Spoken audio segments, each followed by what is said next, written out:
So corollary number 3 states that if z is a homogeneous function of degree say n in x and y, and z is equal to f of u, that is z is a function of u, then x square dou square u by dou x square plus 2xy dou square u dou x dou y plus y square dou square u by dou y square is nothing but g of u into bracket g dash of u minus 1, where g of u is nothing but n into f of u divided by f dash of u. अगर आप ये statement देखेंगे यहाँ वाला right वाला, तो आपको दिखेगा this is nothing but corollary number 2. Corollary number 2 was x dou u by dou x plus y dou u by dou y is equal to this. Is it right? अब इसमें एक स्टेप आगे गया है, वो क्या किया है इन्होंने, अगर आपको सेकेंड ऑर्डर पार्शियल डेरिवेटिव्स में कोई क्वेश्चन पूछा है और z जो है आपका होमोजेनियस फंक्शन है और z जो है वो f ऑफ u है, तो उस केस में आपको क्या करना होता है, you have to find g of u, that is nothing but n into f of u divide by dash of u. जो भी इक्वेशन आएगा उसका डेरिवेटिव भी लेंगे और -1 करेंगे और उसको मल्टीप्लाई करेंगे g ऑफ u से. That will be your answer. Let us see example based on this. Is it clear to everyone? This is corollary number 2. Let me erase this. All right, so example number 1.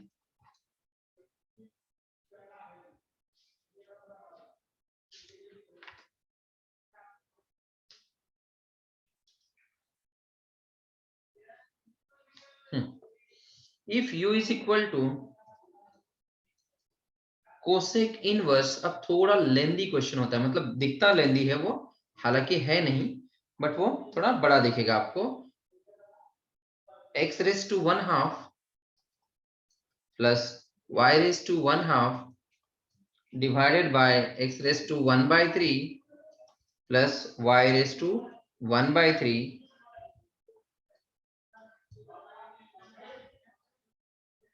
Then prove that x square dou square u by dou x square plus 2xy dou square u by dou x dou y plus y square dou square u by dou y square is equal to tan u divided by 144 13 plus tan square u. This is what they have asked us to prove. जब भी आपको दिखेगा कि u जो दिया है आपको cosec inverse of this part दिया है, cosec inverse of under square root x raised to 1/2 plus y raised to 1/2 divided by x raised to 1/3 plus y raised to 1/3. अब अगर आप ऑब्जर्व करेंगे ना, तो ये कोसेक इनवर्स आ रहा है. तो यहाँ पे क्या हो रहा है, अगर आपने x की जगह पे कैपिटल x y भी पुट किया और फिर x t y t भी पुट किया, तो आपको दिखेगा कि t जो है इस स्क्वायर रूट के अंदर ही अटक जाएगा, वो बाहर नहीं आएगा, क्योंकि हमको तो यहाँ पे चाहिए होगा. अगर हमको करना भी है कि ये होमोजेनियस है या नहीं चेक करना है, तो आपको दिखेगा कि t यहाँ पे कहीं अटका होगा, यहाँ पे कहीं कुछ पावर रहेगा. दैट इज से यहाँ पे t raised to 1/2 आएगा न्यूमरेटर में से कॉमन, और डिनोमिनेटर से t raised to 1/3 आएगा. उसको आप ऊपर लेंगे तो t raised to 1/2 minus 1/3 हो जाएगा.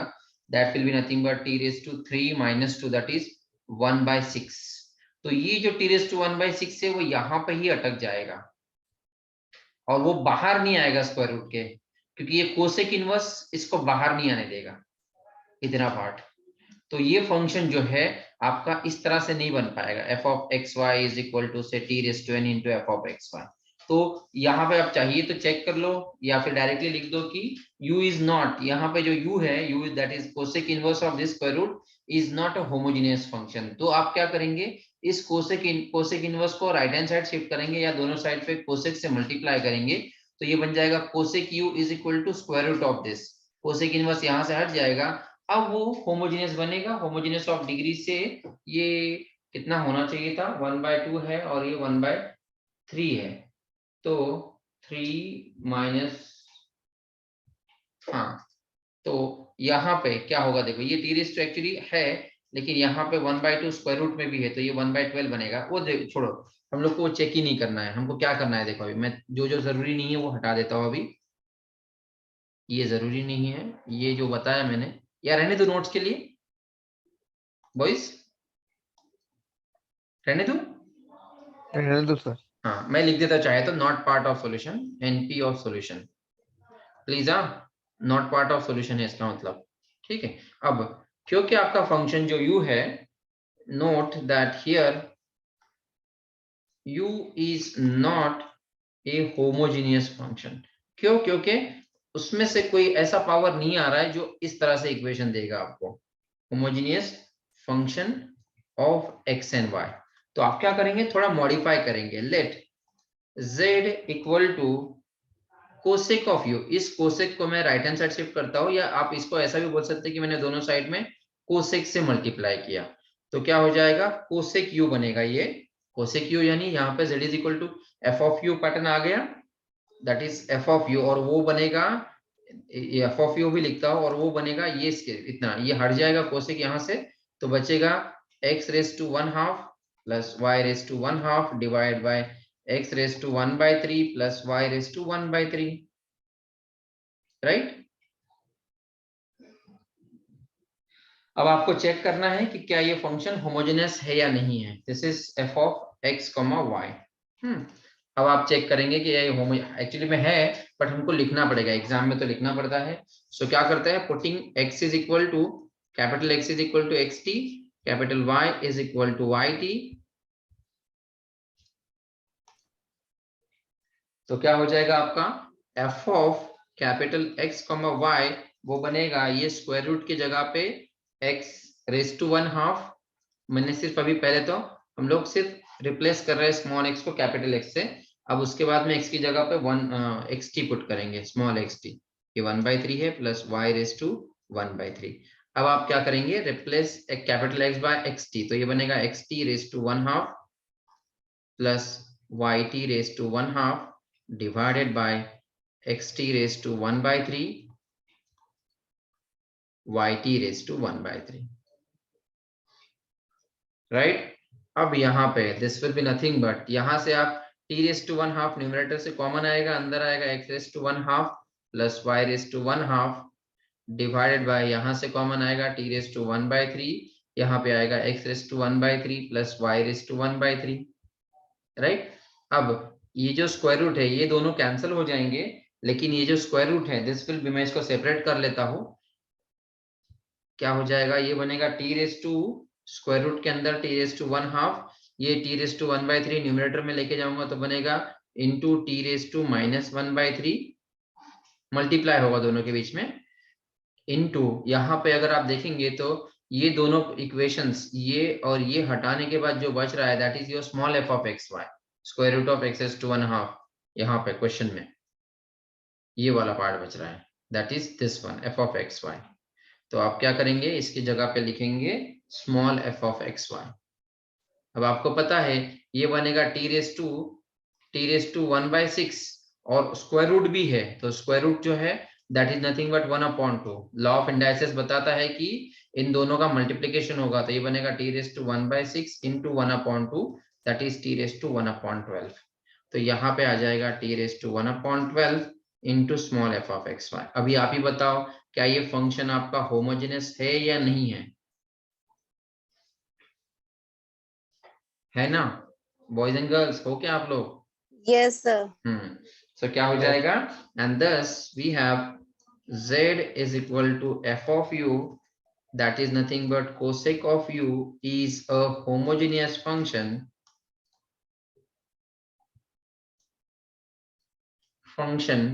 of degree say n equal to how much, 1/12।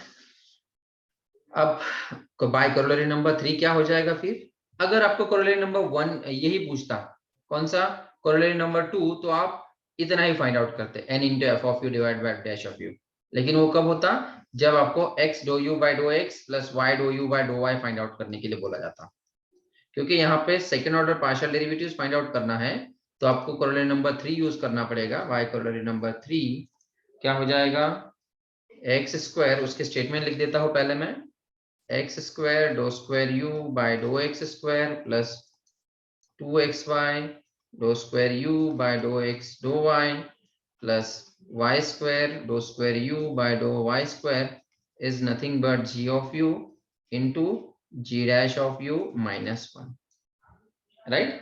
This will be where g of u is nothing but how what n into f of u divided by f dash of u. तो आपको सबसे पहले g of u find out करना पड़ेगा. सो क्या करेंगे, therefore g of u is nothing but n कितना आया इस केस में 1/12. so 1/12 f of u क्या है आपका cosec u divided by derivative of cosec u. Can anybody tell me what is derivative of cosec x? Cot x. minus cot square x. Are you sure?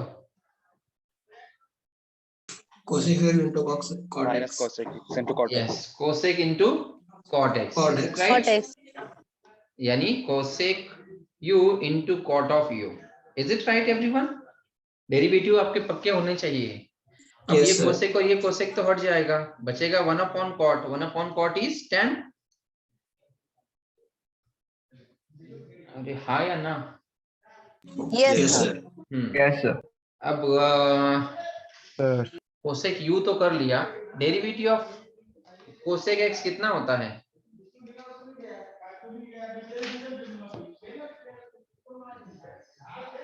एक minute boys. Sir, minus का. हाँ minus आना चाहिए. मैं वही Yes, लिखने वाला minus था लेकिन cosec. थोड़ा सा शोर आ रहा है आसपास से, तो मैं उनको खामोश करने के लिए बोलने वाला था. एक मिनट.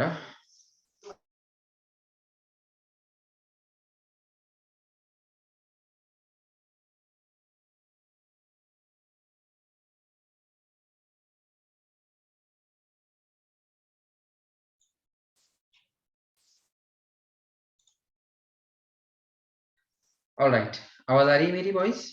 हाँ, तो यहाँ पे एक्चुअल में माइनस आता है. ये कोसेक का जो डेरिवेटिव है, मैंने आपको डेरिवेटिव के फॉर्मूला दिया है वॉइस? दिया है शायद. Yes, sir. डिफरेंशिएशन फॉर्मूला नहीं दिया होगा तो बोल देना, मैं भेज देता हूँ वापस से. तो ये माइनस हो जाएगा, तो ये माइनस 1/12 यहाँ रहेगा और 1/cot हो जाता है tan. तो आपका g of u आ गया 1/tan minus 1/12 into tan of u. Is it right?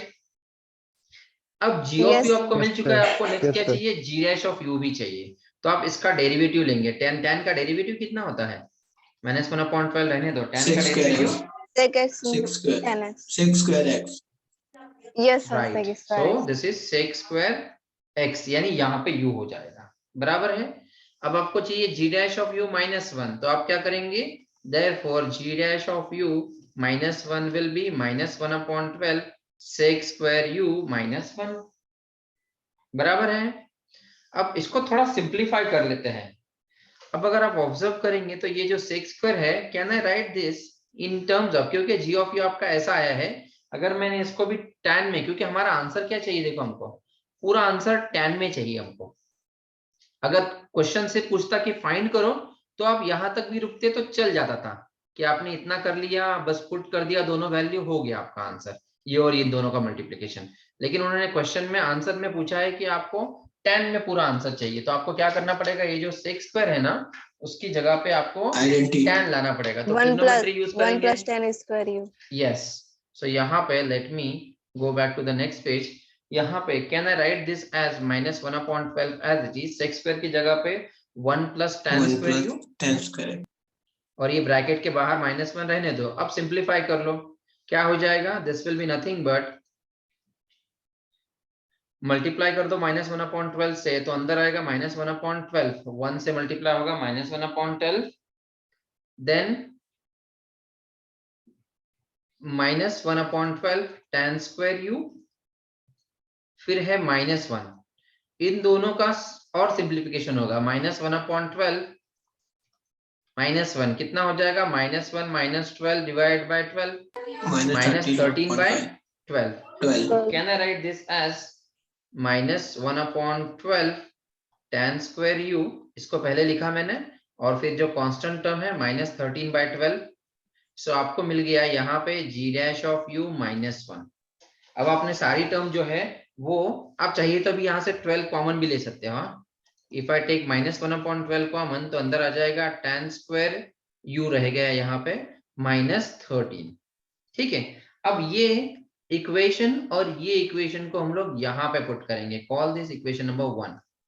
So equation number 1 becomes क्या हो जाएगा, therefore x square dou square u by dou x square plus 2xy dou square u by dou x dou y plus y square dou square u by dou y square is nothing but g of u into g dash of u minus 1. Put the values now.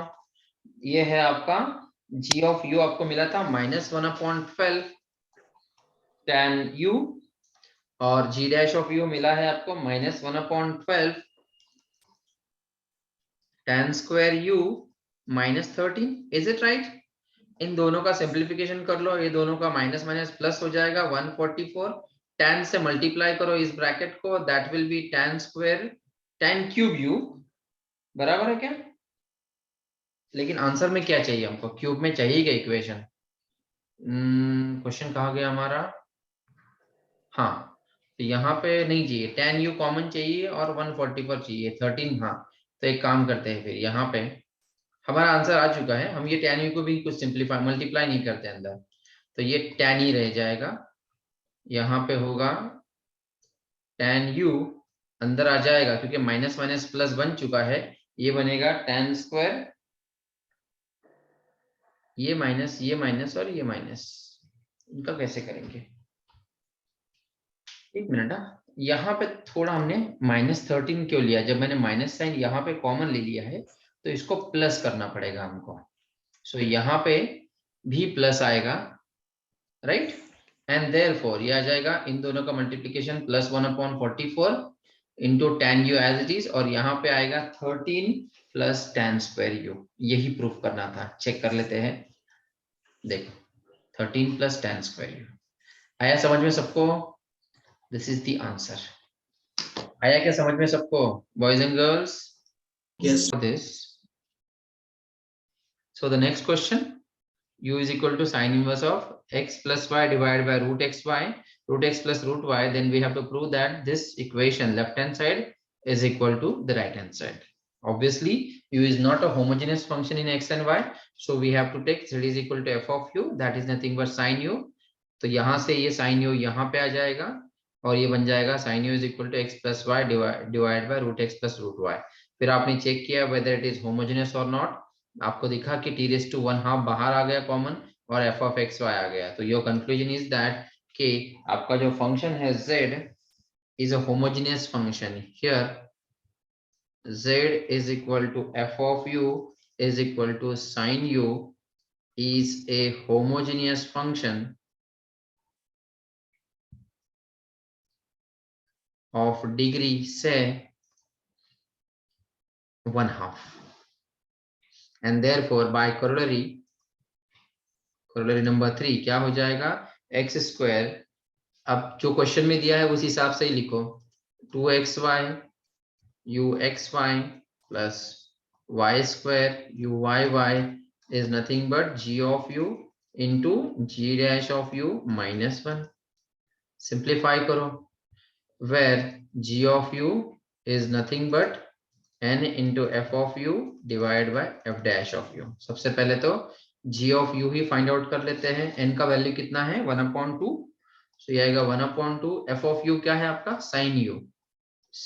f dash of u कितना होगा, sin का derivative cos u. Cos. sin upon cos क्या होता है, Tan. tan u. अब question की तरफ जाते हैं पहले कि हमको क्या चाहिए. क्वेश्चन में हमको प्रूफ करना है sin cos और cos क्यूब में चाहिए, राइट? तो ठीक है, रहने दो फिर, अभी बाद में, अभी देखते नहीं है, अभी tan u तक ठीक है. अब g dash of u भी चाहिए आपको.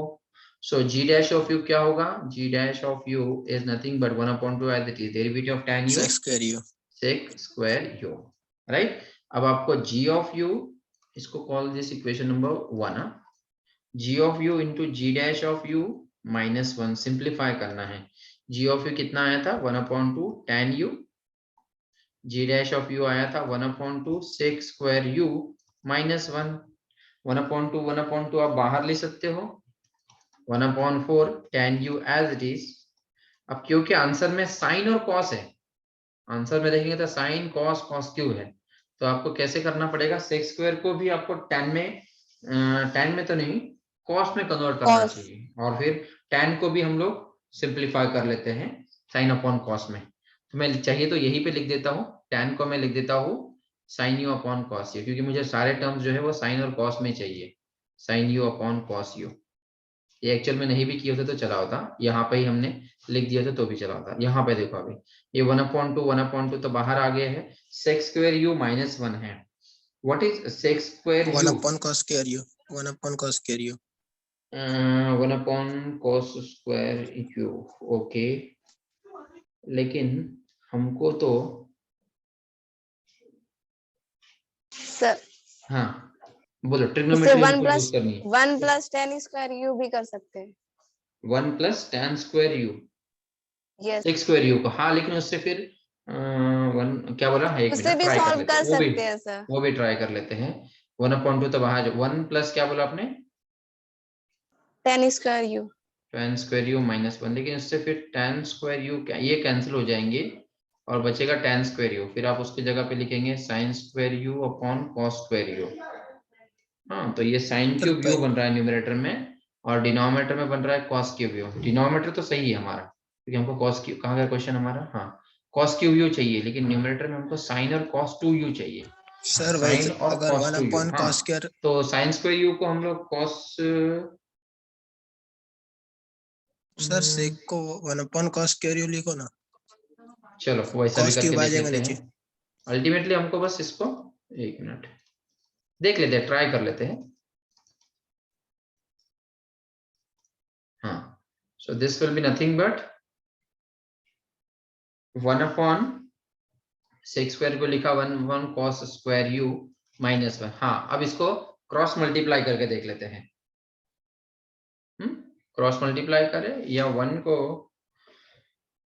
1 अपॉन cos स्क्वायर u तो कर लिया, माइनस 1 है, माइनस 1 की जगह पे क्या करेंगे,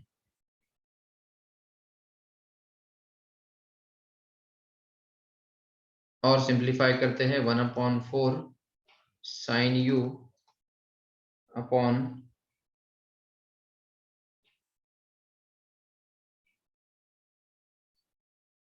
cos u, यहाँ पे आएगा 1 minus cos square u divided by cos square u। Sir यहाँ से माइनस कॉमन, तो यहाँ पे ये ट्रिग्नोमेट्री यूज किया हमने, 1 minus 2 cos square theta minus 1 की, यहाँ पे क्या किया हमने 1/2 रहने दिया, sin u upon cos u रहने दिया, ये जो 1/2 है और ये sec स्क्वायर है, 1 अपॉन sec स्क्वायर को हमने 1 अपॉन cos स्क्वायर u किया, अब इन दोनों को क्रॉस मल्टीप्लाई किया तो ये बन रहा है, ये टर्म तो सेम है, यहाँ पे बन रहा है 1 numerator minus 2 into 1 that is 2 cos square u divide bye 2 cos square u, right. अब यहाँ पे ये जो 2 है, ये 2 है बाहर आ जाएगा, 1/4 sin u, ये माइनस साइन यहाँ पे इसके जगह पे 1 माइनस 2 cos स्क्वायर u की जगह पे आप लिखेंगे sin u upon cos u, यहाँ पे आप लिखेंगे minus cos of 2u divide by, ये 2 बाहर आ गया इसलिए सिर्फ रहेगा cos स्क्वायर u, बराबर है क्या। अब देखो ये cos स्क्वायर u और cos u बन जाएगा, क्या बन जाएगा, cos क्यूब u, ये राइट है, cos yes sir. Cube u, ये माइनस साइन भी बाहर आ जाएगा, sin u into cos 2u बन जाएगा, sin u into cos of 2u। Let us see, हमको यही आंसर था कि एक्सपेक्ट नहीं, ये तो हुआ g of u into g dash of u minus 1। हाँ एक्चुअल में आंसर आ गया है, बस हम लोग लिखेंगे यहाँ पे एक स्टेटमेंट पुट इन u इन 1, यानी इस इक्वेशन में, तो आपका आंसर आ जाएगा माइनस, लेट मी सी वो माइनस दिया है क्या क्वेश्चन, हाँ दिया है, minus sine u cos 2u upon 4 cos cube u minus sine u cos 2u upon 4 cos cube u, तो ये हमारा आंसर आ गया है। आप बस लिखेंगे पुट इन 1 और फिर ये लेफ्ट हैंड साइड लिख के ये वाला आंसर लिख देंगे मेन एग्जाम में। हाँ हेंस प्रूफ्ड, यही तो प्रूफ करना था। तो देखो ट्रिग्नोमेट्री कैसे आपका एग्जाम्पल में प्ले कर रहा है रोल,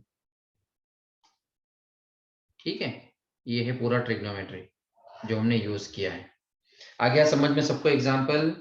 बॉयज एंड गर्ल्स एक होमवर्क दे दूं, टाइम हो गया हमारा, यस नहीं 9:15 तक है, थैंक गॉड। ऑलराइट, एक और एग्जाम्पल होमवर्क देता हूं फिर आपको। Homework question, if z is equal to e raised to x upon y plus log of x cube plus y cube minus x square y minus x into y square. Then find the value of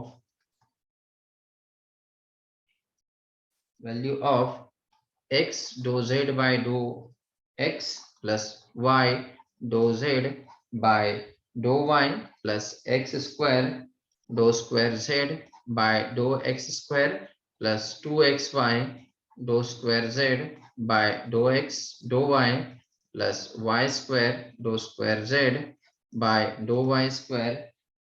इसकी value find out करनी है, proof करने के लिए नहीं बोला है, find करने के लिए बोला है। अगर आप ऑब्जर्व करेंगे ना तो u तो ये जो है ना z is a function of u and v। यहाँ पे z जो है वो u प्लस v है, u आपका है e raise to x upon y। ये तो होमोजेनियस इजीली आ जाता है, होमोजेनियस ऑफ डिग्री से 0, राइट। तो इसका जो आंसर है u के लिए, क्योंकि ये होमोजेनियस आ गया तो आप लिखेंगे x do u by do x plus y do u by do y is equal to n into u. That will be 0, क्योंकि 0 डिग्री आएगा, क्योंकि यहाँ पे t और यहाँ पे t दोनों कैंसिल हो जाएंगे। सिमिलरली अगर आप इसके लिए करेंगे लॉग के लिए, तो यहाँ पे आपका जो लॉग के बाहर t नहीं आ पाएगा। यहाँ पे अगर आप देखेंगे तो यहाँ पे t क्यूब हो रहा है, लेकिन क्योंकि ये फंक्शन जो है आपका होमोजेनियस नहीं हो पा रहा है, तो आपको z is equal to F of u लेना पड़ेगा और फिर सॉल्व करना पड़ेगा इसको। हाँ, ये तो हुआ z का। v के लिए आप कैसे करेंगे फिर? यहाँ पे v है आपका log of this quantity x cube plus y cube minus x square y minus x into y square. अगर यहाँ पे देखेंगे तो यहाँ पे टी क्यूब अंदर ही अटक जाएगा, तो आपको क्या करना पड़ेगा, z is equal to F of v करना पड़ेगा। That will be nothing but e raise to v लेना पड़ेगा आपको। e raise to v will be x cube plus y cube minus x square y minus x into y square. और फिर आप उसका homogeneous function देखेंगे और फिर अकॉर्डिंगली सॉल्व करेंगे, क्योंकि यहाँ पे n इंटू यू आ जाएगा तो ये पार्ट जो है ये भी सॉल्व हो जाएगा। लेट मी, आपके पास सबसे पहले है आइलर्स थ्योरम। मैं आपको जो है रिवाइज करवा रहा हूँ सिर्फ। आइलर्स थ्योरम कब यूज होगा? जब आपका फंक्शन सब कोरोलरी 1 2 3 और आइलर्स थ्योरम तभी यूज होगा सबसे पहले जब अगर आपका फंक्शन होमोजीनियस है। और होमोजीनियस है तो उसका डिग्री कितना है वो भी आपको देखना पड़ेगा, डिग्री क्वेश्चन मार्क, ठीक है। ये होने के बाद अगर आपका फंक्शन होमोजेनियस है और आपको क्वेश्चन पूछा गया कि find x do u by do x plus y do u by do y, तो आप आइलर्स थ्योरम यूज करेंगे, ठीक है। अगर आपको होमोजेनियस भी है लेकिन आपको पूछा गया x square do square u by do x square plus 2xy do square u by do y square plus y square do square u by do y square, ये पूछा गया तो आप कोरोलरी नंबर 1 यूज करेंगे, ठीक है।